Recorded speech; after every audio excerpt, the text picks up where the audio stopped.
Storia di su vinu in Sardegna. Zikiti, storia di su vinu in Sardegna, e oie vai damur de su chi non narata, sai batto di schedas preparadas, da esor de sa cantina Gostolai de Tonino Arcadu in Oliana. Da sos studi fattos in su DNA de servides agrestes e cultivadas in Sardegna, da sos studi de sar formar de viticheddas agattadas in sus sitos archeologicos, studi fattos sia da in Sardegna sia a livello nazionale e internazionale, essi in campo contro de grande interessu. Si comprende te intanto che servides cultivadas sono as eredes de servides agrestes, che si sono agattadas in medas partes de s'isola.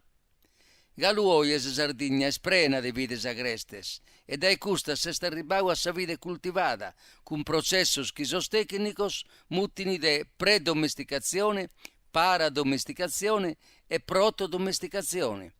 Sa schircar genetica fattas in servides agrestes de sa Sardegna anduncar dimostrau su parentiu de custas con servides chioies unicultivadas in s'isola.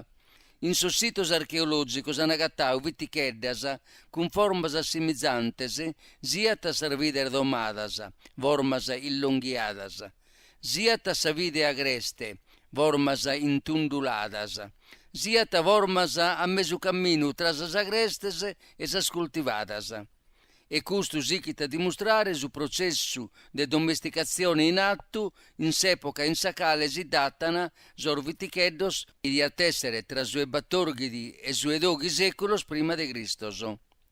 Sa carta de logu de Eleonora de Arborea nos confirmata s'abitudine de sos sardos a faghe su vinu da esacchina agreste, abitudine che viene a pacosannor faghe de vit in vigore mesche in sa regione de sus ulcis in uve si va vedavada de su vinu de sos caprargios, chi vidi vinu da esacchina agreste.